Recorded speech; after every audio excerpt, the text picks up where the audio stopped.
Hello, Podsmashers of the internet, and welcome to another episode of 80-Bit Podsmash, where gaming goes to grab a beer.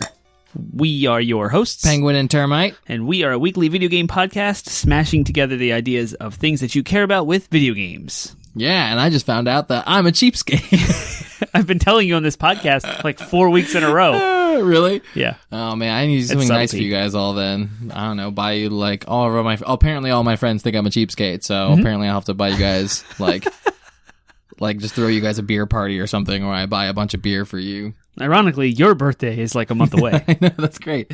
Ha! So take that. You'll all have to give me presents. We don't have to. No, you don't. What are we drinking tonight? We're reevaluating? Redoing? Just revisiting. Revisiting. That's what I meant to say. Smart Mouth Brewing's Alter Ego. If you remember us talking about the can, how it has art all over it, not I just edited art, that episode. It was but good. science and mathematics, and it's awesome. Like the it's ABV cool. is a formula on the side.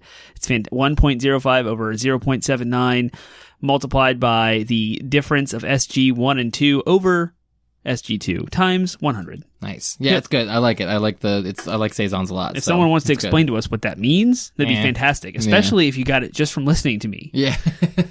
Yeah, without having to rewind. That's Right. the challenge there. You just have to remember it and happen to be a mathematical genius. So Yeah, I'm sure someone who brews beer knows exactly what that formula is. So what are we talking about tonight? We're going to talk about one of your little Penguin podcast topics again. Again. Very man, Penguin I feel Man so topic. spoiled recently.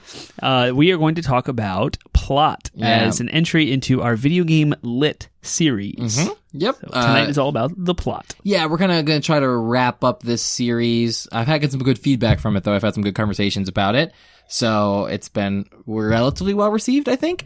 So we might come back to it, but for now we're gonna finish off the kind of holy trinity of literary elements, and then we'll shelve it.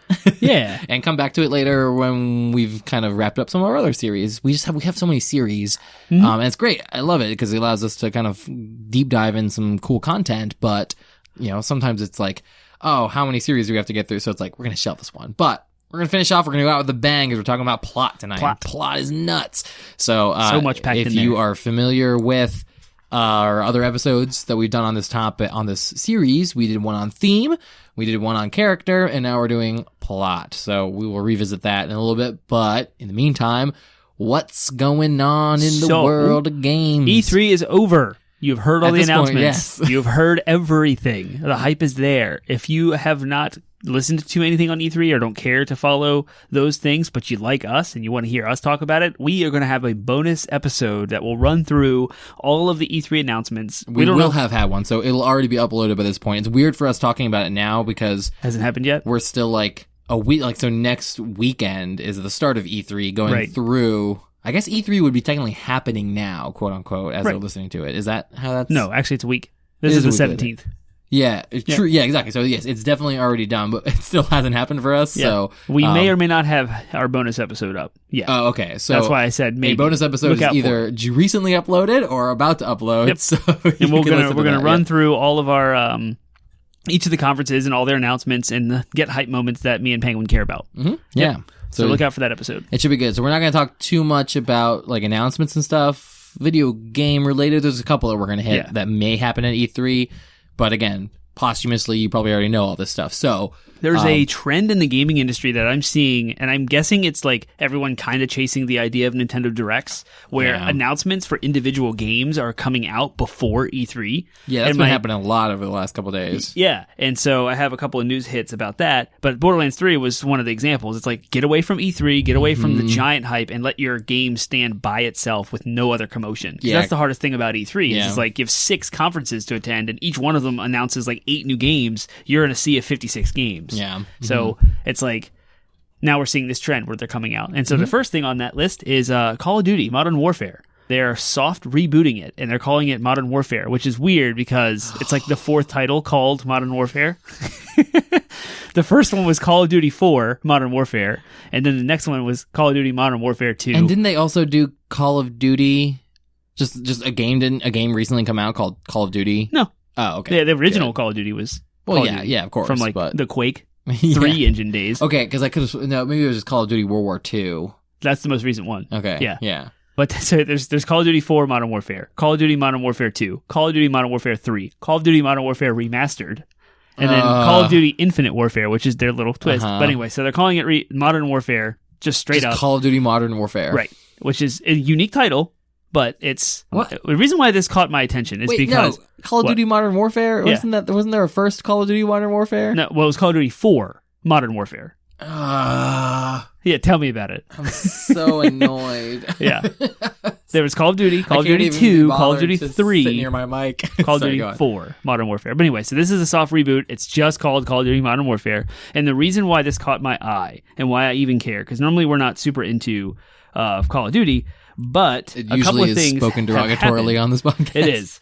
There has been an upheaval kind of in the whole Call of Duty space as Treyarch is taking over the plans for Black Ops 5. So to add to your further confusion, there are 3 significant developers, Treyarch, Sledgehammer, and Infinity Ward. Yeah. And the 3 of them have been rotating each year with a Call of Duty release. That's how they annualize the franchise. And so there's a rotation. This rotation has been set since like 2012. Yeah. And this year's turn, it was Infinity Ward's turn to come out with a Call of Duty. 2 years from now, Infinity Ward is now heading up Black Ops 5. And they took it from, or maybe I misspoke, Treyarch is taking over Black Ops 5. So next year's Call of Duty has gone through a major upheaval as publisher Activision informed developers this week that studios Raven and Sledgehammer, which had until now led the project, will no longer be in charge. Instead, according to 3 people familiar with goings-on at the company, Treyarch will lead the development on a new Black Ops for 2020. So that means Treyarch is turning around Call of Duty in 2 years. So I thought that was pretty significant, and that's happening under Activision's umbrella, and that's relevant because of all the stuff we've been talking about with the changes going on at Activision, layoffs, all of that going on. So it's just crazy. So now they've come out with Call of Duty Modern Warfare, and it's a soft reboot, and I care about this because they want you to be uncomfortable. And if you remember, Modern Warfare 2 had a mission, something to do with an airport where you go in and you just it's a family-friendly podcast. You use your weapons freely on a crowd of people in the airport. That's it was a very controversial mission, but they talked about this new game will have that kind of air. They're getting rid of all the sci-fi elements. They're going back to just straight military realism because Infinity Ward has been known to do the Infinite Warfare, which is like space stuff, and Call of Duty Ghost, which had all this extra stuff. They're also people. Respawn came off of Infinity Ward in 2015. And that's when they made Titanfall 1 and 2. Yeah. And now Apex Legends, right? Yeah. So a lot of the people that worked on the Modern Warfare series was involved in the development of those games, but they have gone back to Infinity Ward. So some of the original writers and artists that worked on the best Call of Duties, which were Modern Warfare 1 and 2, are now working on this one. So it seems like they've taken a step back and they're focusing on this single-player campaign, which is going to have some meat to it, and they've got their good writers and artists on the job. So I'm excited about it. I want to see more. It's coming out in October. They've shown a trailer. I haven't seen it yet.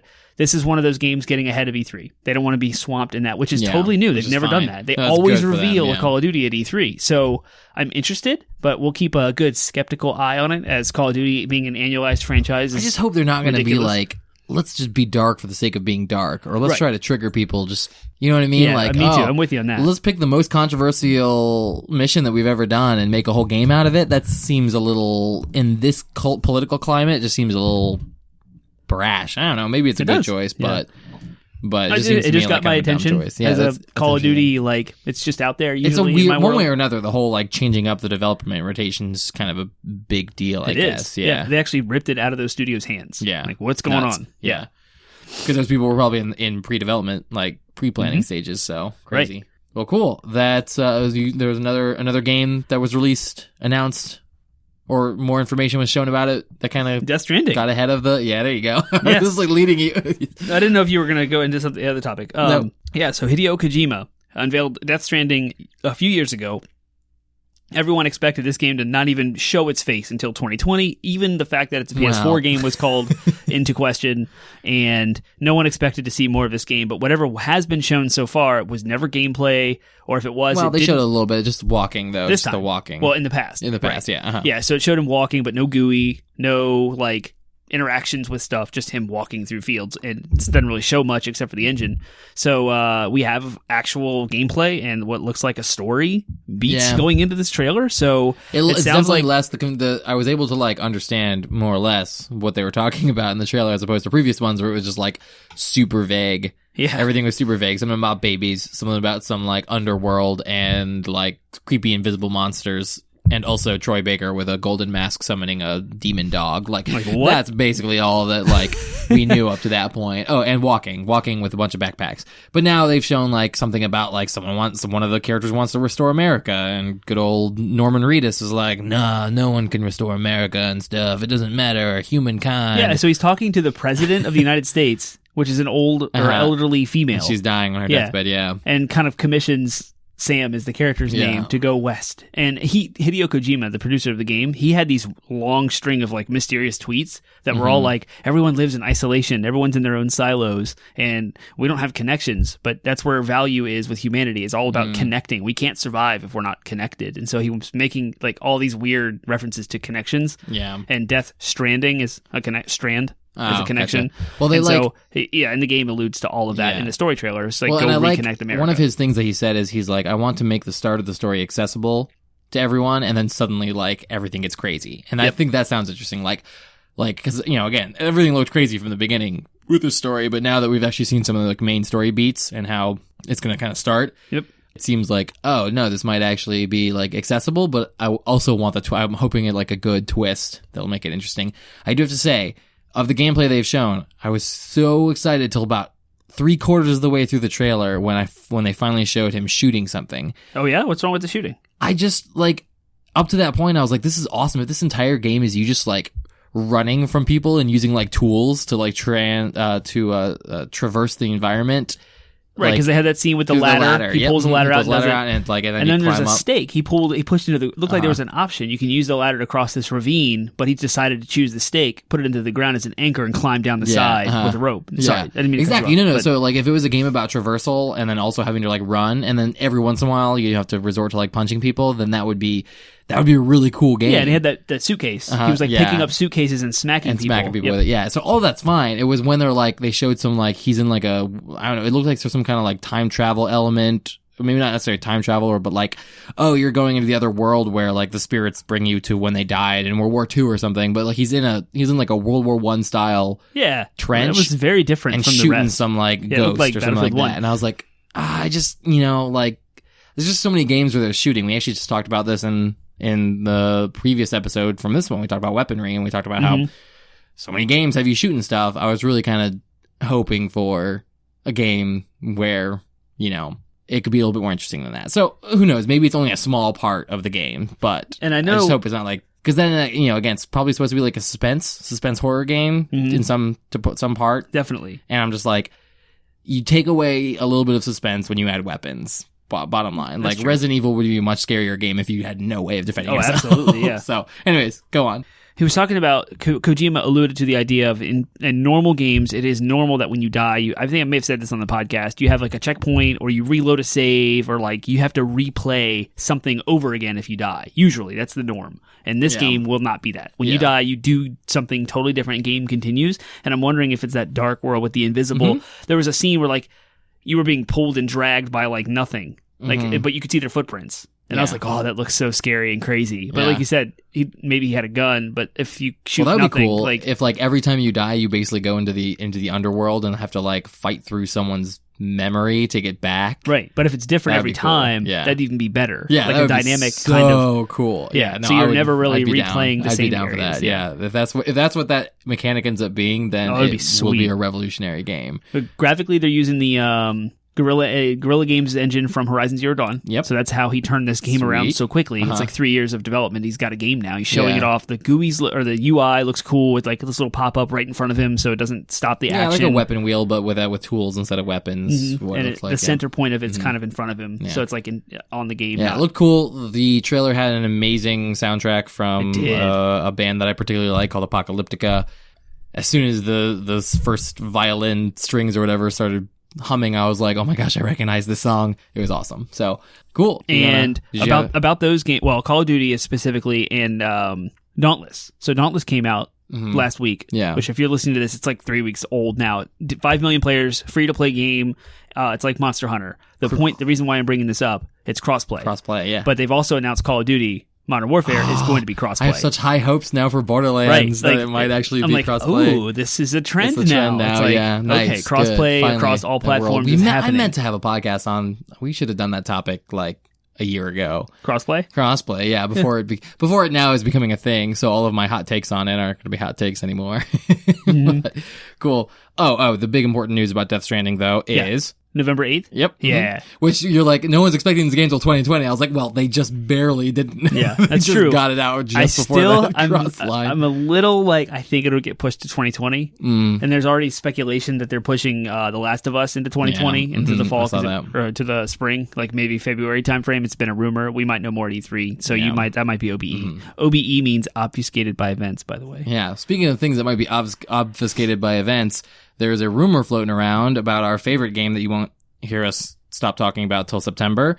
Borderlands supposedly is going to be, and this was leaked, I think I had even mentioned it, this was leaked a while ago, that they would be doing the DLC. A DLC for Borderlands 2 that would be a story DLC in the vein of like Tiny Tina's Assault on Dragon's Keep that would bridge the gap story-wise between Borderlands 2 and Borderlands 3. So it's supposedly called Commander Lilith and the Fight for Sanctuary.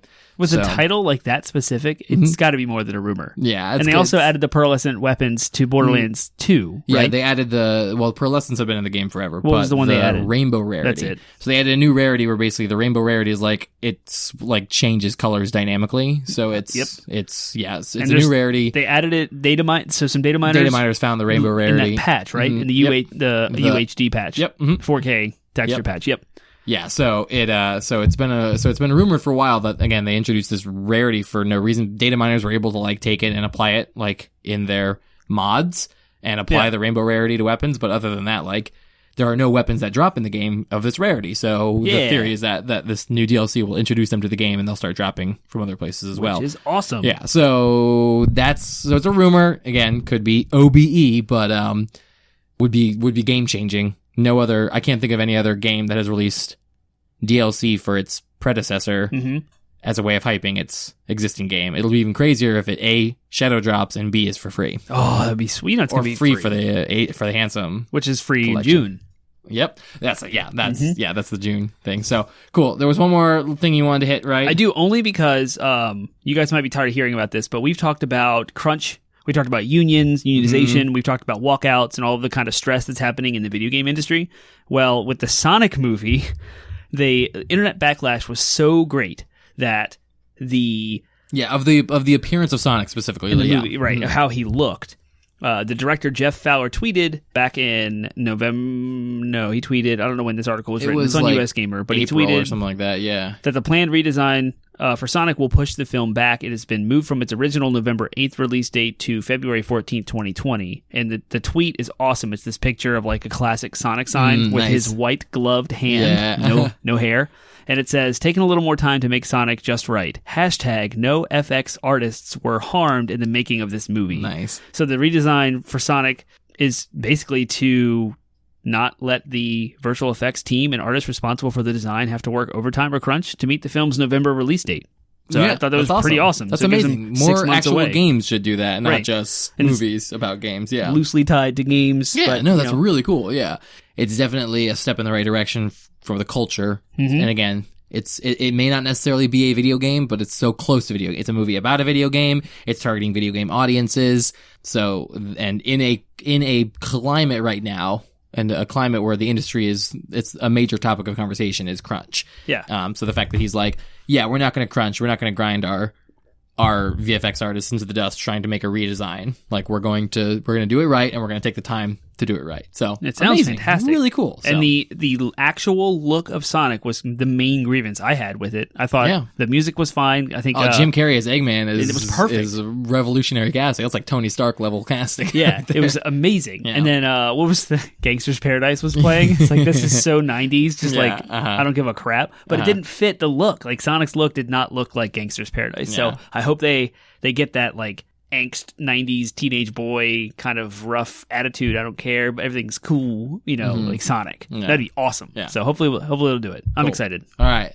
So Sonic redesign is a pretty good thing, but doing this podcast is our favorite thing. Doing this podcast is our favorite thing. Favorite things. All right. So Each and every week, we bring you a favorite thing that we are digging that week. It could be as shallow as my shoes fit right to as deep as I had a meaningful weekend with my family. However you want in between, there's no bar on you. Mm-hmm. So what's your favorite thing? My favorite thing this week is and I'll be quick, it's a podcast that I started. I literally started it yesterday on my way home from work. And I'm already 4 episodes into it because I'm hooked.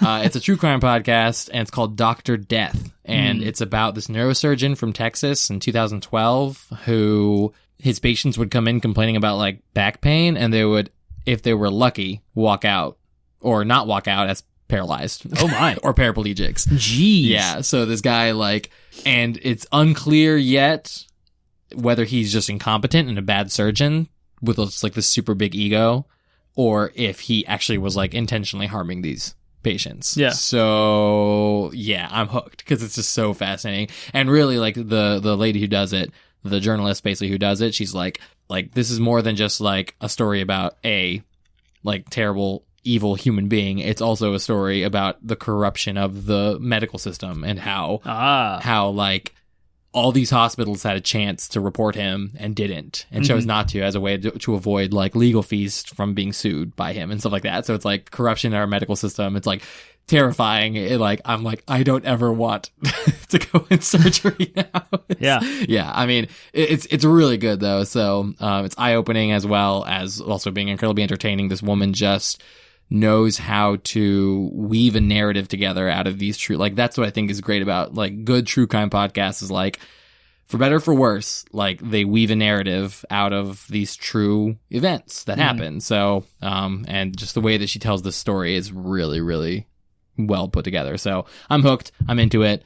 It's great. Dr. Death. Check it out. Sweet. My favorite thing is kind of shallow, but my favorite thing that I have been digging this week is setting my alarm a half an hour earlier to get up and have my coffee and my breakfast in front of a video game. Oh, interesting. And playing games in the morning before your family wakes up. When did you grow a third hand?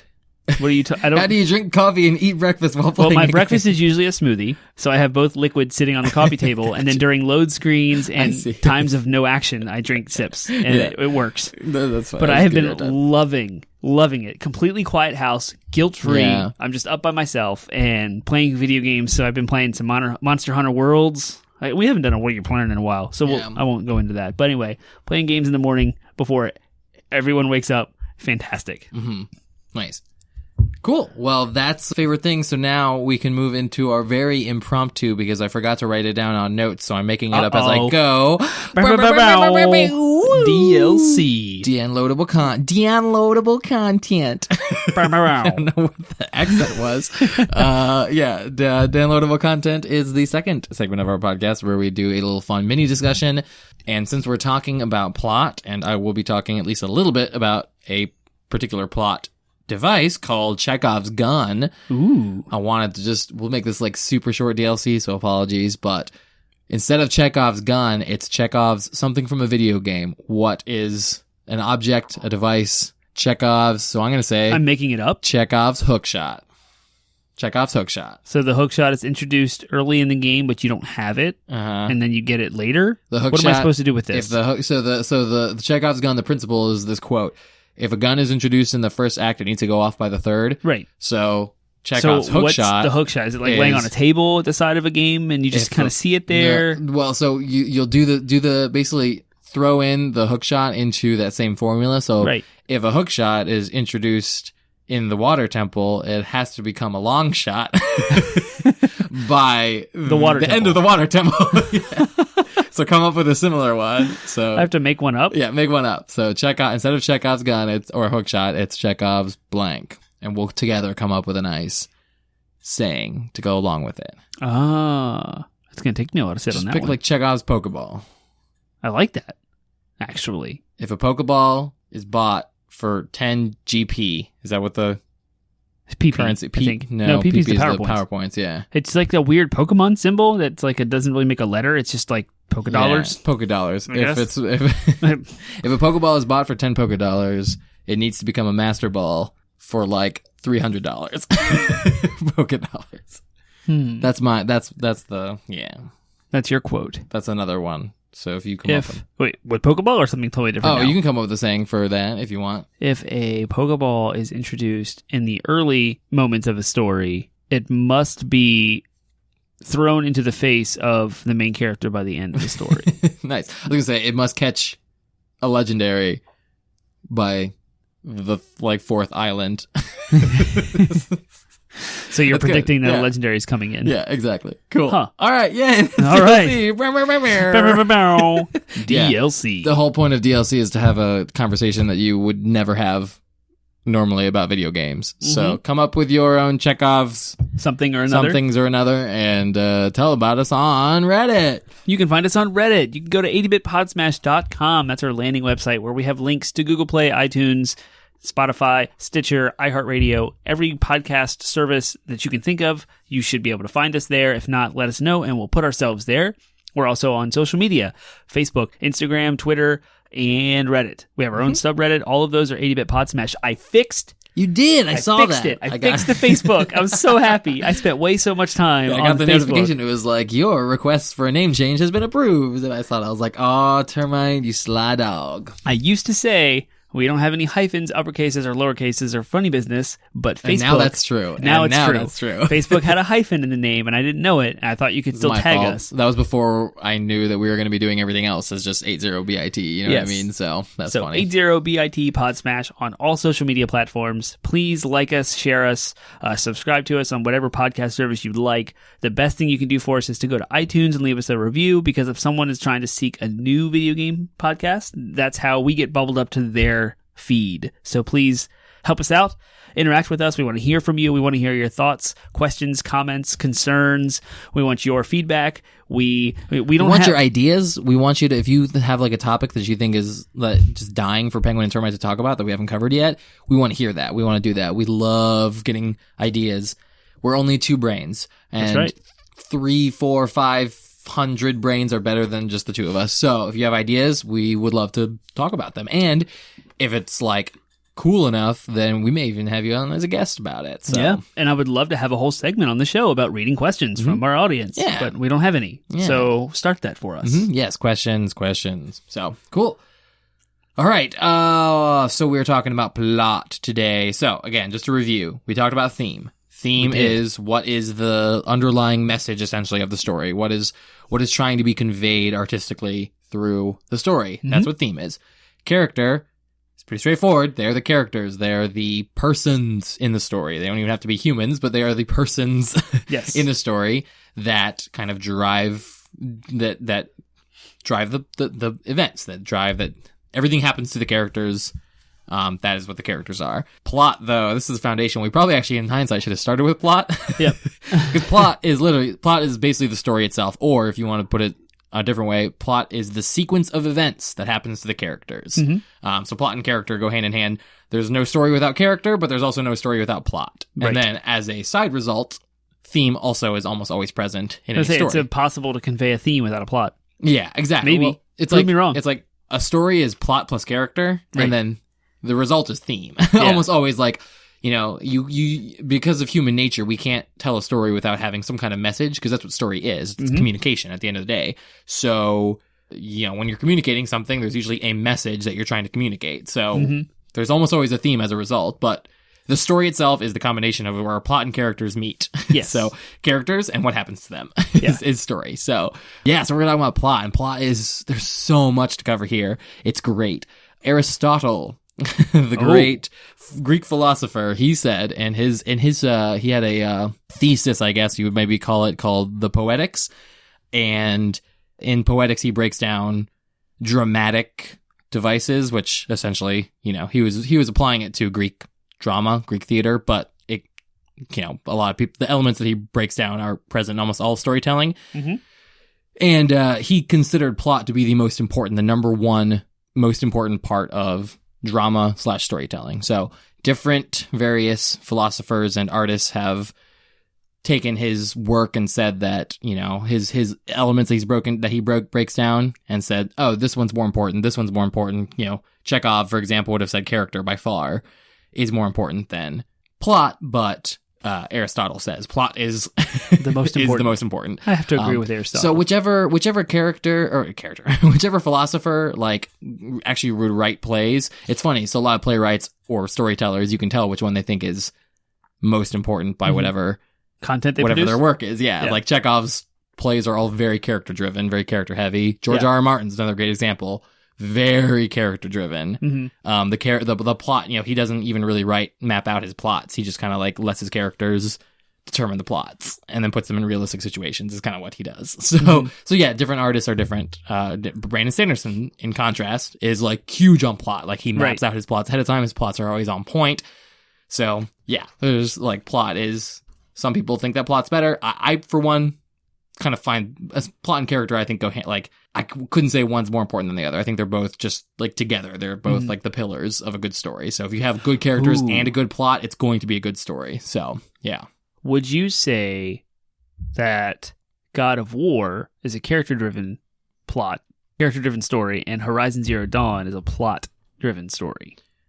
Yes and no. The most recent God of War entry, yes. I would say previous God of War games were very plot. Right. Oh, yeah. Previous God of War games was like, we want someone to go kill, like, Hades, or not Hades, go kill Zeus, and prior to that area, so they flushed out this very and we talked about how one-dimensional character to do that. Exactly. Whereas God of War, I would say that God of War 4 is definitely character driven. The entire game seems to be designed from a point of view that was like, let's make a really good character out of Kratos and create a story around that. Whereas Horizon Zero Dawn is like, Aloy's still a good character, but she's secondary to the fact that like they have a story to tell. So and it's like this. If you've played both games, this is a spoiler alert for Horizon. So if you don't want to hear this, please like fast forward by 10, 15 seconds.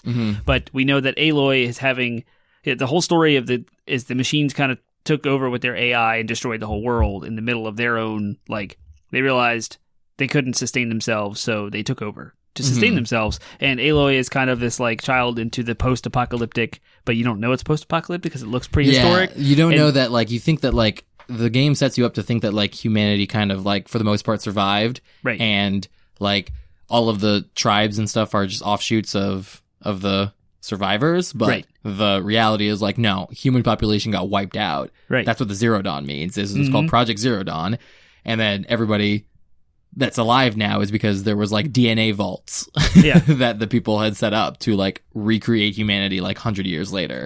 So and that was the big twist. Like, I guess the one small like character plot, or the character like strand, is Aloy reconnecting with her mom who died centuries ago. And so she's the DNA, what'd you call it?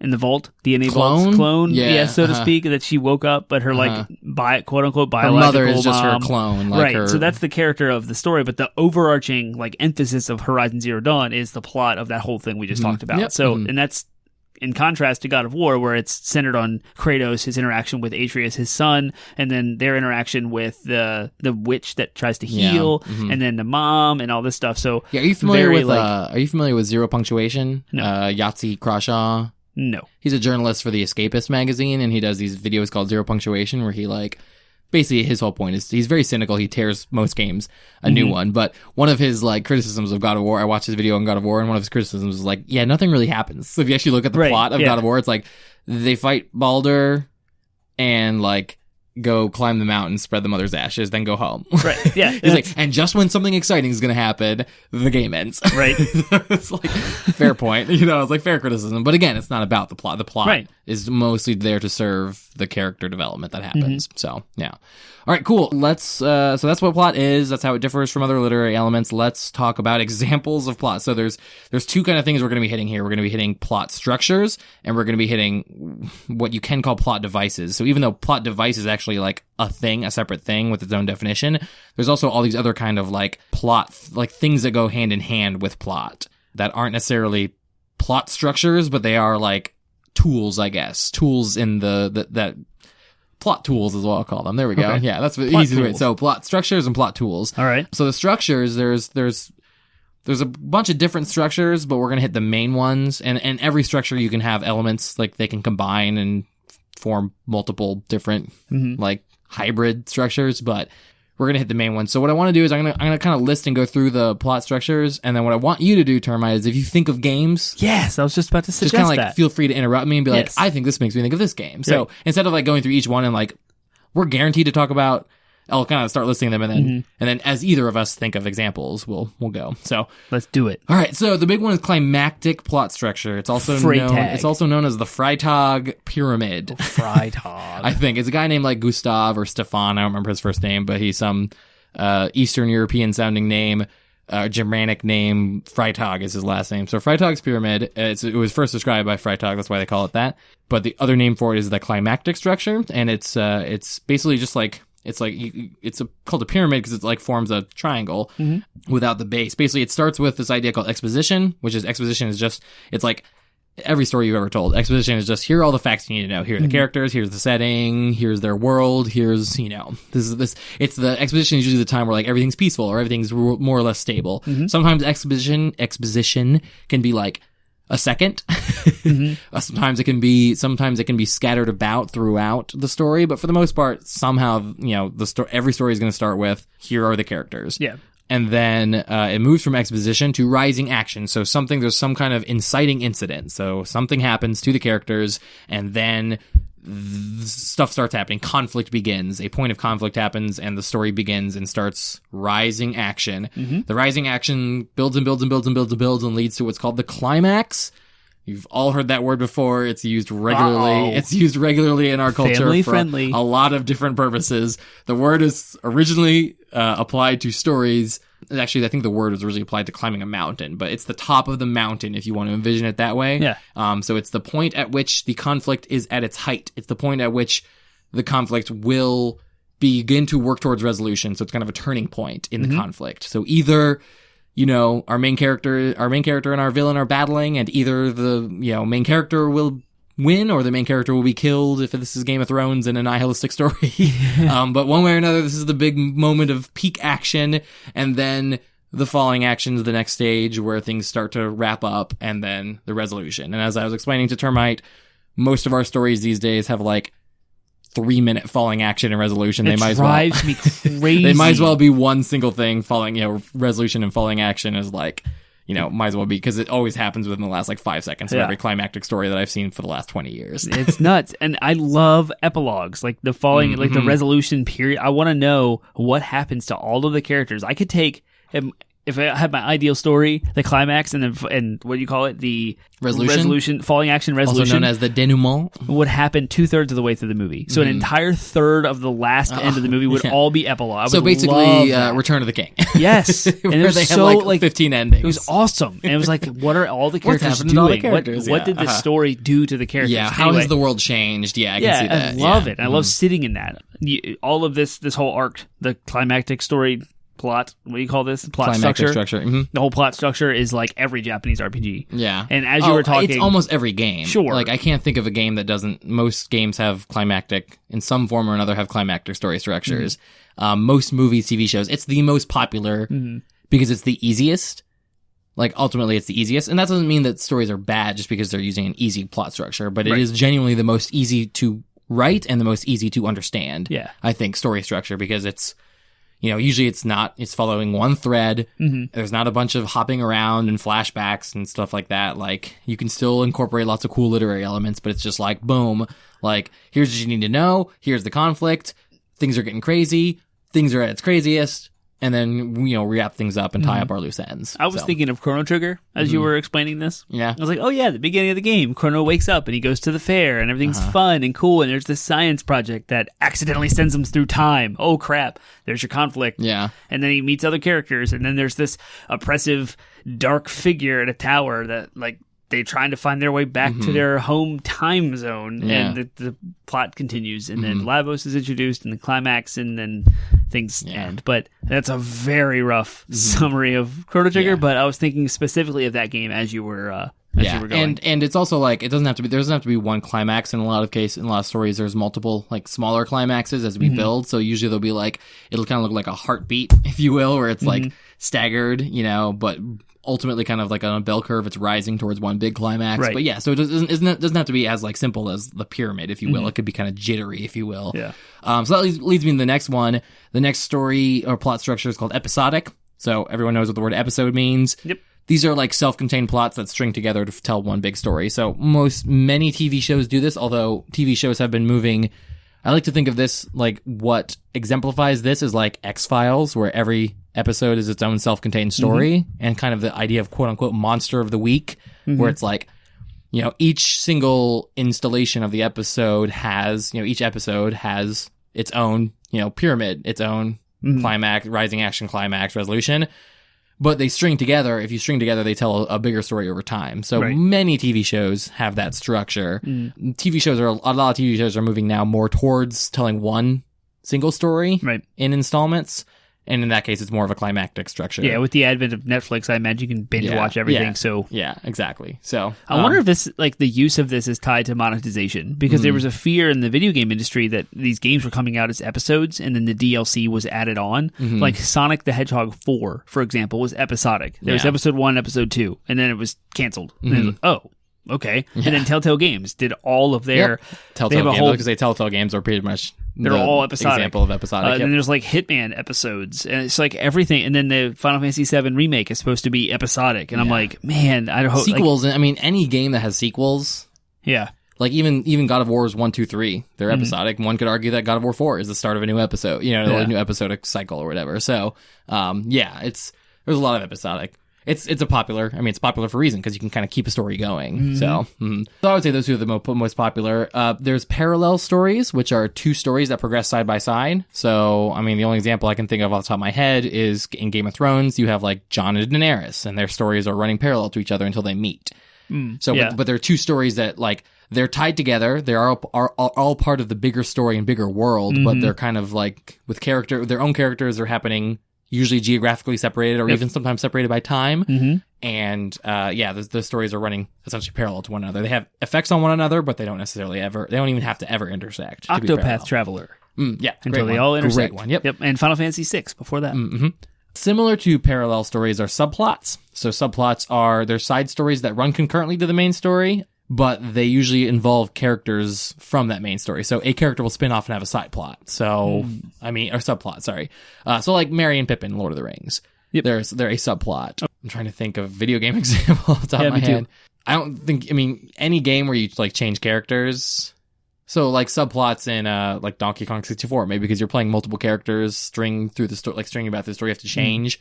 So if you were to take one of those characters, they'd be like Lanky Kong subplot to Donkey Kong. This is the only thing I can think of. World of Warcraft had a lot of subplots, again, side quests. Like you could say like, oh, there's the main quest of like any given expansion, killing the Lich King, but then like there's subplots, like there's the old god who shows up, Yogg-Saron in Ulduar. So like, there's those. That's a game that employs a lot of open world games, modern Witcher, ones, have side quests that would be quest considered lines that are all little subplots. So any kind of side quest you could say synonymous with subplot. Yep. So circular plots they're more and more popular now in a lot of the postmodern Kingdom storytelling. Hearts, baby. There you go. Yeah. Yep. Circular story plots are like the characters kind of end up a new cycle begins. So they end up where they began, and a new cycle is either implied to begin or begins. So yeah, and that's Kingdom Hearts. There's 3 sets of characters and there's 9 total. So like there's Terra, Aqua, and Ventus. There is Axel, Shion, and Roxas, and then there is Sora, Riku, and Kairi. And like between those 3, they all go through very similar things, and as the plot progresses, they all meet, but they all end up, it's very cyclical. Interesting. It's okay, just like cool. constantly, and the theme, of course, is friendship binds you and strengthens you. It's through connections. Yeah, it's awesome. Cool. So a structural, I would say this is a weird, some of these are kind of weird, these next 4 are kind of a weird in-between point between they are inherent to structure because it's all about messing with how the sequence of events happens. But they're also kind of, you could also call them devices or tools that storytellers will use to help further the plot. But so we'll start with flashbacks, are basically where you say, here's information that occurred before the beginning of the story that you now need to know. So that's a flashback, but they'll tell it as if it's happening right now. Right. So, Lost, like, has done the flashbacks, like it's built entirely on the idea of flashbacks. Right. There's the spin-off of flash forwards too, where they'll like Lost did that and kind of pioneered that, but like for better, for worse. So flashbacks, flash forwards, the same thing. It's like characters are basically, it's implied that the characters are remembering what happened to them, and that information is relevant to the main plot. So they're kind of like a spin-off. They're kind of a spin-off of Kingdom Hearts messes with your head. And you see all of like Sora's memories, and then they're gone. Yeah, and lots then of you have to play games through Sora collecting his memories again. So you're seeing all of the stuff from previous Kingdom Hearts games again, but as flashbacks. Yeah. Like, what? Similar to flashbacks is foreshadowing, but kind of like, so foreshadowing is meant to like give you a sense of something that's to come without explicitly saying it. So good. I love foreshadowing is probably one of my favorite plot tools, because done well, it can like totally make you think.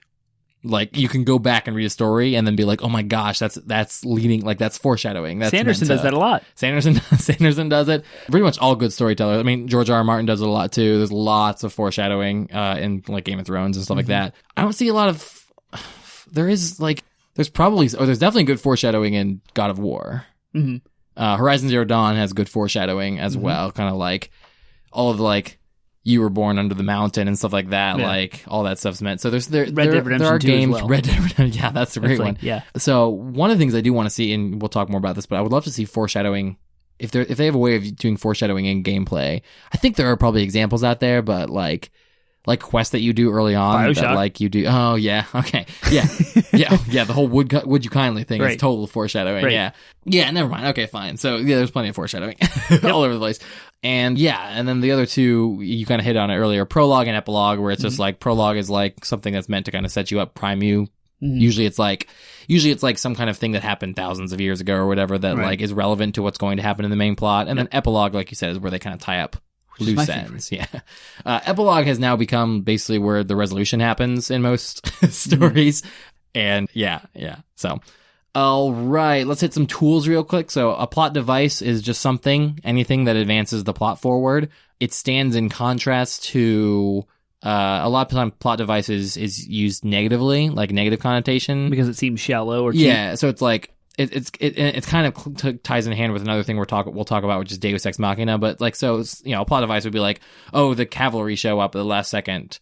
You know what I mean? As opposed to like the characters make decisions. So as opposed to like dramatic, so plot device kind of stands in contrast to like dramatic. It's called dramatic tension or whatever. That is usually like you want to advance the plot forward by like decisions that characters make or like reasonable. They have reasonable reactions to things, and that's what drives the plot forward. Like as opposed to something that has like this thing is now requiring you to act this way. Right. So yeah, that's kind of what plot devices are.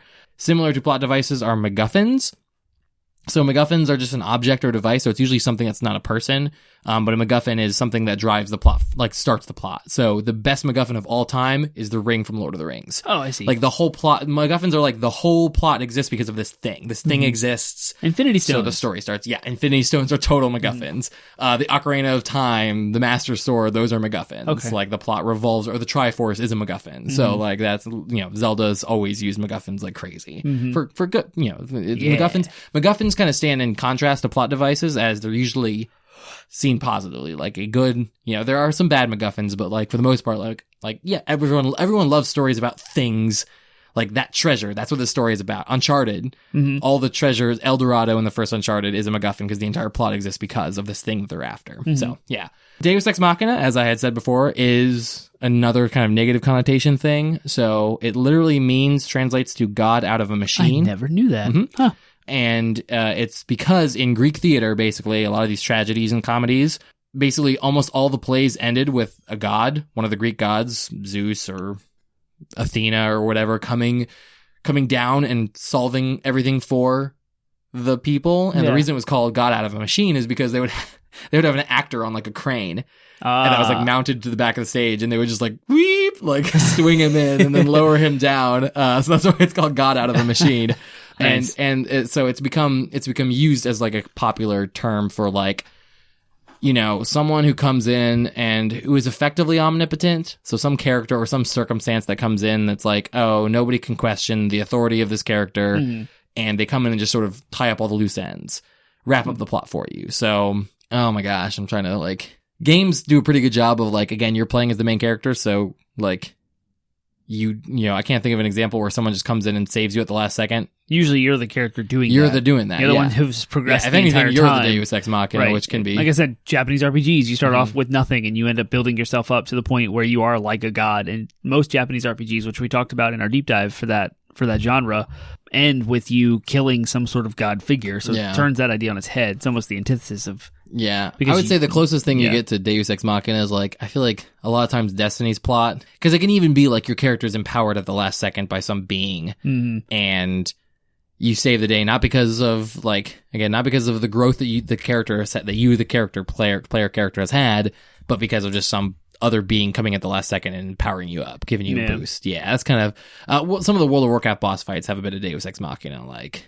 oh, don't worry, this demigod shows up and helps you in the battle, as opposed to you, the player characters, like striving and fighting and beating them. Yeah, the implication of your own strength being the thing that saves you. So I can see it. It's kind of applied indirectly, but like, yeah. So usually Deus Ex Machina is looked down upon. I wouldn't say it's necessarily inherently bad, but like, it can be seen as lazy storytelling, because as opposed to the characters resolving the plots themselves, some other external character that may or may not have been present the entire time just does it for you. Like, yeah. Yep, okay, yeah. it's over. So it's kind of considered cheap, because it's like, well, that's not dramatically satisfying, because we want to see characters get themselves out of their own messes, or not consequently get themselves out of their own. Like the Game of Thrones did so well. It's like, oh crap, these characters didn't get out of...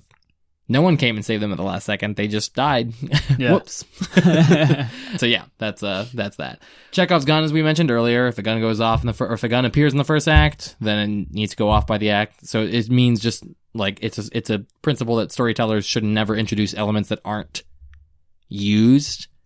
So, gosh. Marvel does it all the time. Yeah, Marvel does check. I mean, yeah. I can't think of any video game examples, so if you think of one later, feel free to go forward. Similar to Red Herring, but different, similar to Chekhov's gun, but different is the Red Herring. Red Herring is like, it's meant to make you think one thing's happening, and then it's actually the opposite. And yeah, and that's right below Red Herring on my list, I have twist. So a twist is just a sudden turn of events in the story that is supposedly supposed to be unexpected. So oftentimes there's a twist that the storyteller has in mind, and they'll use a red herring to make you think it's something different. So they'll be like, Metal Gear Solid has so many of these. It's ridiculous. Like, are there a lot of red herrings? Yeah. Go back and play 1 and 2, man. Talk about Death Stranding, Hideo Kojima. Yeah. Every weird thing that we're speculating about what's going on, that game's going to be ripe with twists, red herrings, and it's going to be nuts. Probably flashbacks and flash forwards too. Yeah, I think that one of the red herrings that famously comes to mind is the red herring that Cloud was a Sephiroth clone. Because he didn't turn out to be a Sephiroth clone, right? No, he was. He was? Okay, yeah, never mind. Kind of. Then. I mean, he had Genova cells in him, which Sephiroth did too. But him and Zack, Cloud and Zack were the clones. Yeah. And there was a whole twist with Final Fantasy VII that had Cloud going in this giant exposition monologue discussing his past, where he was involved in Soldier, but everything he talked about was actually Zack. Yeah, I was gonna say, I guess so Cloud himself kind of acts as his own red herring, because he has all those flashbacks where you think where he's going through it, and even Tifa's like, oh yeah, I remember you doing all this, and then the twist is that no, it was actually this other character, Zack, who did all that. Which was his clone. So it's kind of fun because Cloud serves in a lot of ways as his own red herring. So yeah, that was a clever one. Okay, cool. Oh, and then just this one came to mind as I was thinking about it, but the other thing is this is not kind of related. It's not really a tool that people use, but it's still something that's talked about with plot, which is plot holes. So a plot hole is like, a plot hole would be indicative of something in the plot that doesn't make sense when you actually rationally think about it. So a plot hole is like, oh, in hindsight, this doesn't work. Like, this character should not have acted in this circumstance, or this thing should not have happened as a result of that. So... there's lots of games that have plot holes. Lots. So, like every game probably does. I can't even. It's one of those, like, overwhelmed by the examples. Like, again, I can't even think of a specific example because there's so many. So, tell us if you can think of famous plot holes in video games. What's a plot hole that drove you crazy? Yeah, exactly. Yeah. So, and I'm not even... So, this isn't one thing that I wanted to hit on, but we don't have to, like, deep dive into it. Maybe it deserves its own topic entirely.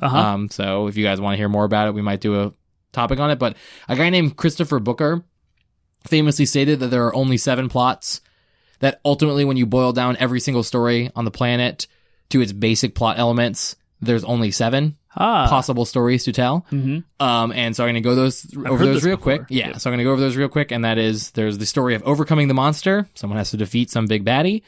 Rags to riches, a character starting with nothing who, through guile or circumstance, becomes rich. And there's the quest, which is we want, pilgrimage. We are trying to go somewhere to do something, and then there's the voyage and return, which is I am going out into the world to return, and then oh, we've gone on an adventure, so now we need to come back. There's comedy, which we have stated before is a story with a happy ending. Although there's someone I think Christopher Booker himself says that, like, really what comedy is especially like humorous comedy is it's like the plot gets more and more confounding, so the characters get more and more confounded, meaning they run into further complications, and then some piece of information or something comes to like all of this is resolved. So all the conflict gets resolved. Not necessarily Deus Ex Machina, because it's not necessarily a character coming in and doing it, but it's like, oh, the story has come to a point where everything like gets resolved and in a way that is happy and satisfying. Tragedy, on the other hand, is where everything falls apart based on a character's decisions or circumstances, and it's usually a sad ending. It's usually a something bad has happened to this character. They've changed for the worse. It's usually so whether that's death or becoming a bad guy. Yeah. And then there's the plot of rebirth, which is an idea of like something happens to a character and it results in them changing, like changing morally. So, but it could the something that could happen to them could be, so the example they use is like the Princess and the Frog, where the character gets turned into a frog, but as a result of being turned into a frog, they grow as a person. So, yeah. All right. So, yeah, Disney's dabbled in all of those. Yeah. Cool. All right. So we've gone through all these different plot things. We've talked about video games. So we want to spend the last bit of time that we have with two kind of questions that we like to end with. So with these video game lits. So I'm going to ask you this. Yeah, go ahead. Because you're the plot guy. Yeah. So you should answer this. What are plot structures or devices you don't often see in video games? Where do video games tend to struggle with employing plot? Yeah, so I'll probably answer the second one first. And I'll say that the obstacles or the struggles that video games have with using this literary element, what's hard, what kind of plots are hard, it all comes down to the fact that, like, video games tend to be fairly limited in what the kinds of stories they can tell based on having to have gameplay. So almost always, like, there are very few video games that do the idea of, like, telling parallel stories well, because you're almost always having to play as one single character. You're almost always embodying someone. And that can be multiple someones. For example, like Spider-Man comes to mind, where, like, they throw you into the body of Miles Morales or Mary Jane every once in a while. But, like, even that's kind of clunky and hard, and every single time you come across those sections, you're always like, I just want to go back to being Spider-Man, because it's more fun to play as Spider-Man than it's fun to play as Mary Jane, objectively. Like, those sections were not... Grand Theft Auto 5 kind of did that as a weird example about switching between the characters. And you could tell they kind of simulated that it was parallel, because you would jump to a different character and they would be somewhere random. That's like, oh, they've moved. They've lived something. Like Trevor famously waking up naked on a rooftop somewhere. You're like, that's not where I left Trevor last. I was playing Michael for a while, and then boom, this happened to him. And so they do a good job of, like, bouncing between each of the characters and trying to and again, of course, when I say these difficulties, this doesn't mean that there aren't examples of but if you boil it down, all three characters are essentially a third-person shooter. It's the same, and you're playing one thing at a time. And so those, I can see the limitations there too. Yeah, it would be crazy if, like, what I haven't seen, what I think would be awesome for emergent gameplay is literally you're playing as one character and it's a first-person shooter, and then boom, suddenly you're playing like a platforming game with a different character. You know what I mean? Like, Nier Automata kind of does, but it's the same character. It's the same character. Just does the genre swapping. So it's nothing tied between the plot. You're literally just going through and like, okay, now I hopped to my spaceship, so I'm flying and shooting, but it's not tied to plot. Whereas if like boom, suddenly I'm in a entirely different game. Like, that would be interesting. I would like to see somehow that happen. Yeah. So I guess there's limitations, like there is, like, video games have limitations to everything. I think we're seeing more and more experimentation with plot, which is great. Yeah, modern day storytelling in video games is getting crazy. It's getting good, yeah. Very high budget, very AAA. But what about Senua's Sacrifice? Was there any... I haven't played that, and it was a very story-driven game. It's a character-driven game more than it is plot. Okay. Yeah. So it's much more like God of War. You're following this character's journey, And that's what matters more than the actual sequence of events that happens. So, I don't know. Is there any thoughts that come to mind? Because I can't really think of anything else. I cannot think of a single game that does like flash forwards. Maybe the Xenoblade Chronicles games do, because they're like wrapped up in time. Essentially, there's a flash forward. The main character can see the future before it happens, and so he tries to change it if there's a traumatic event that's going to happen. So that's kind of dabbling in flash forwarding, and it's tied to his sword, the Monado, and so that's kind of driving the plot forward. I cannot think of a good like use of flash forwards like Lost did, where you didn't really know it was a flash forward until a certain plot point happened, and you're like, oh, that was the future the whole time. I thought that was a flashback. That's crazy. Like, I wish games would mess with that more. Similarly, I would say we kind of fumbled on Chekhov's gun. I think I can't really think of any examples, because almost all quote unquote any object that's introduced into a game is usually like an item that you're using. Yeah, it has to be. Yeah. So I would say there are a lot of games that introduce things in the background that like I wish you could use more. So that would be like a violation of Chekhov's gun. So I think more games could stand to like not show a gun on the wall that you can't use. or you know, that kind of idea. But furthermore, I would like to see like a good utilization of Chekhov's gun would be to like give your character something that you don't think is going to be important, and then turns out to be really important by the end. So something, whether it's an object, a talisman, that turns out like you're like, why did you even give me this? And it turns out to be, let me think. There's a show I watched recently. I don't know if I mentioned it on the podcast or not, but it's called Dirk Gently's Holistic Detective Agency. Yes, I remember the long title. Did I? Yeah, okay. Or maybe we were having a conversation on our own. I don't remember. But maybe, but there was this, one of the characters had this like squeezy doll at one point, where it's, you know, those things are like those stress balls? Yeah, but you know how like sometimes they're the dolls where their eyes pop out and stuff? Yep. That turned out to be like a shapeshifter, like a shapeshifter that was like that the whole time as a spy. Wow. So this character is like, you see him multiply squeezing this thing, and like, you know, in the back of your head, you might be asking the question, why do they keep showing that squeezy doll? Yeah. But it turns out to be super important, like something like that in video games. I'd like to see used more, where it's like this, you the character are given this thing, and then it turns out to be the awesome BA weapon or whatever that you use, but like do it through gameplay, not just like, oh, there's a cutscene where, you know, he shoots the laser out of this, you know, disc device thing, CD that he was given at the beginning of this, you know, literally like let me be in control of that, like like let me throw be able to control throwing the disc, and you know, maybe it comes back like a boomerang or whatever, and it's like all of a sudden it's crazy. An Iron Maiden CD that actually summons an Iron Maiden that you control. You know what I mean? Like that's the kind of, you know what I mean? Like that's, yeah. So I would like you to don't see, know it, like, but you don't know it. Yeah. You get it early on, like you're given it early on. You're just like, this is useless crap. Why is it in my bag? Maybe even give me the opportunity to throw it away, only to find out later that I need to go get it, and then make a whole like, oh, you have to go back and get it because you chose to throw it away. That would be some crazy gameplay. So that's the thing, is like the whole reason we did this whole series is because like video games, not only can video games holistically, like we talked about in our art episode, not only can a video game as a whole be art, but it can tell stories, and it can like the stories and the gameplay can go hand in hand, and you can make it like, you can have such emergent gameplay through the story you're trying to tell. Like, imagine a game where, again, like I said, you get a DVD of Raiders of the Lost Ark at the beginning of the game. Yeah. And like, it actually takes up bag space, so it negatively affects you. And like, crap, I have to deal with this. And at some point in the game, you choose to sell it or throw it away. And or not, or hold on to it. And if you hold on to it, you have the secret weapon that you need to defeat the bad guy, and can go right into that climax or whatever.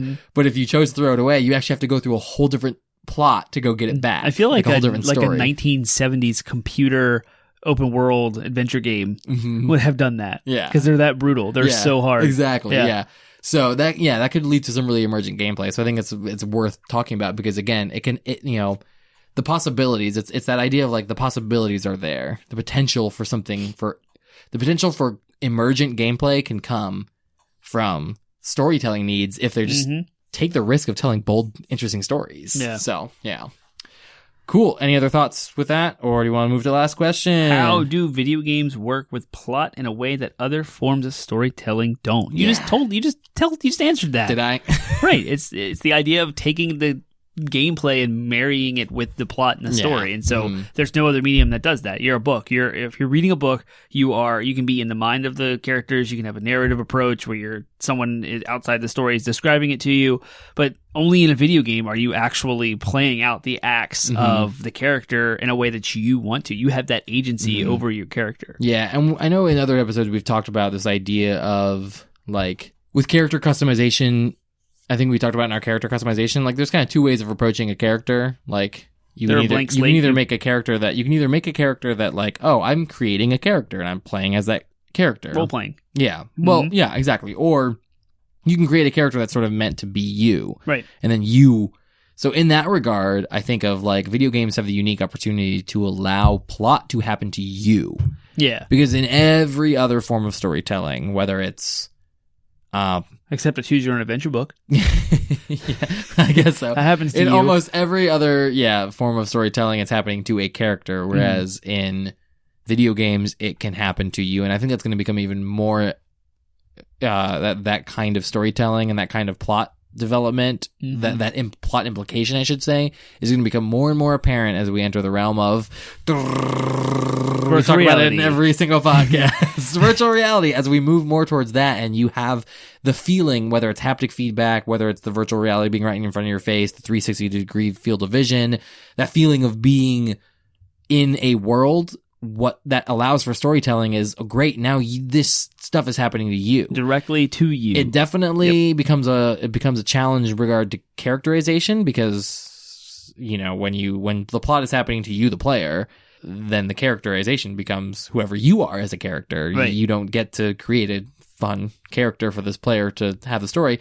But again, that could lead to some interesting emerging gameplay. We explored the idea in our voice chat episode about, we're hollering back to a bunch of episodes. We are. Yeah. In our voice chat episode, we talked about, like, AI and how, like, AI could eventually be tuned to basically respond to you based on whatever you say. And imagine a game where you're thrown into a world. Let's just say it's a Cyberpunk. So Cyberpunk 2077 is in my mind. That's going to change gaming. Imagine like a Cyberpunk world where you go in and it's just you. Like, you are the character. You can make yourself look however you want. You can but again, you're still kind of stuck with your body because it's first person. Whatever renders in the first person. Yeah. But you can customize. You can be like, ooh, cool, I want to wear these rings. I want to have this hairstyle. Yeah. Whatever. Like, you can do all that. And then whenever you see yourself in the mirror, you see the hairstyle, whatever. You can still create an avatar, but it's still you. So Ready Player One.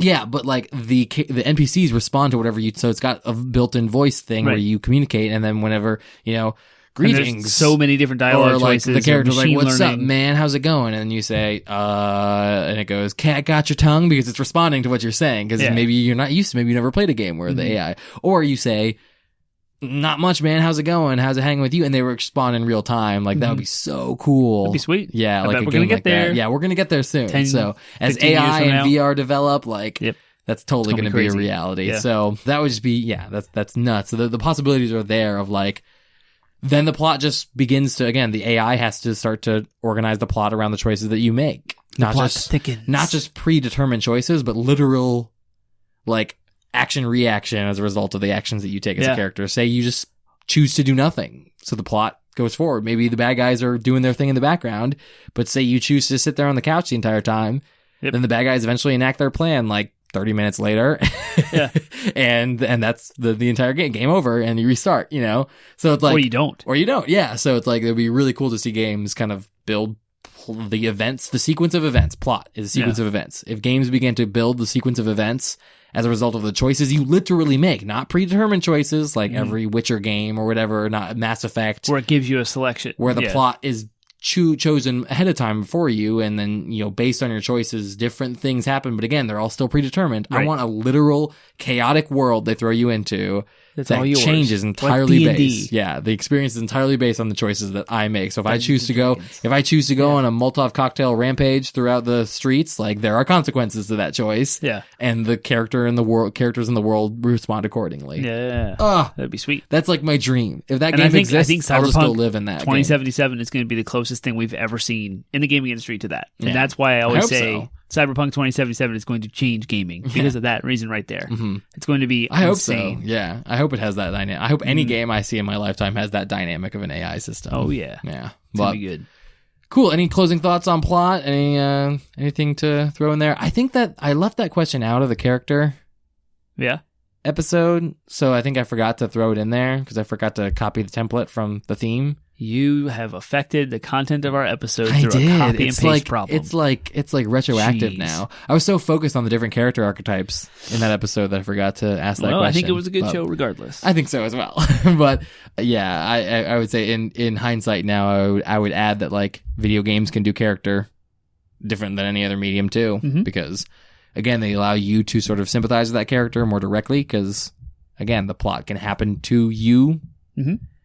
So, because I know for me, like, if I were to look back and be like, oh, certain games, like, that affected me emotionally, like, the plot's actually not that great, but because it was happening to quote-unquote me, like... It matters. Oh, I was into it. Like, Yeah. I was ready to break the bad guy in Uncharted 2's neck because he was Right. such a jerk, you know? Like, and so that whole, you know... It drew you in. Even as, like, shallow as every plot of Legend of Zelda is, I always get pumped when I'm about to fight whatever the big bad is, because I'm always like, yeah! Because it's like the stuff has been happening to me, Link, even though it's Right. Link. Yeah. So, yeah. Anyways, I think that kind of goes hand in hand with plot. It does. So, cool. All right. Well, let's hear your thoughts on plot. Again, whether it's some famous plot holes or examples of Chekhov's gun, any of the plot structures or devices, examples that you come to mind, like bring them up on Reddit or message us directly. We want to hear your thoughts and get your That's feedback. right. Yes, So, let us know. what I like about this whole series, even if we're putting it on a temporary close, like we get to have these fun conversations Yeah. outside of the podcast as well. So we want to converse with you. So yeah, even if you're just like someone who we know in real life that wants to conversate with us directly, I would have this conversation over lunch with you for hours. So let's yes, do you that. would. Yes, I would. So where can they find us if they want to reach out to us? Once again, go to 80bitpodsmash.com. That's our main website, but we're also on all social media platforms, Facebook, Instagram, Twitter, and Reddit at 80bitpodsmash, 80bit podsmash, no hyphens officially. And no buttons. Woo! Well, cool. Next, so E3 has just happened, so you've Right. listened to all that. So next week, it's going to be... What do we got? What do we got? What's going to happen? What are we going to lay on our audience? Upcoming episodes, we are going to be talking about, speedrunning, because this next week is going to be... Summer Games Done Quick. Summer Games Done Quick. Yeah. Sweet. So we're going to talk about speedrunning. So we did an episode a while back about challenge runs, and we kind of talked about speedrunning in regards to that, but we're going to like focus in because speedrunning is just its own entire animal, and there's a whole community and culture around it. Yeah. It's awesome. So we're going to dig into that, and it's going to be great. So cool. You have that to look forward to on June 24th. If you which like, is the day after my birthday. How about that? It's going to go live that day? Yeah. Mm-hmm. All right. Well, if you are I will be very drunk. I don't know. Actually, I don't know what's happening on my birthday. So. Oh, you don't, huh? That's cute. Yeah, are you sure? For all intents and purposes, my effective birthday will more than likely be the 22nd on that Saturday. Mm-hmm. So it's probably the only thing you do know for sure. Is that'll happen on Saturday? Right. Yeah. No, I did. I will say that my wife, I happened to be like, she asked me to hand her phone at one point. Yeah. And when I handed it to her, it like lit up because it's an iPhone or whatever. And I saw there was a text message from you that literally said about Dan's birthday. I chose not to read on and handed her. I Why? hit the button to close it and handed her her phone because you know what? You pride yourself on figuring this out I do. through your own dark, skeevy devices. I do, but I also genuinely am disappointed of the fact that like I'm so hard to surprise. So I made a character choice in that moment. I chose instead of having the satisfaction of figuring out the surprise. Yeah. I decided, you know what? I have so few surprises in my life. I want to genuinely be surprised. Oh, you do, huh? Is that what it is? Yeah, that's it. I don't want to be spoiled for my own birthday this time. So. But yeah, anyway, so all that's just to say, we will see you all next week to talk about Games Done Quick. See you next week.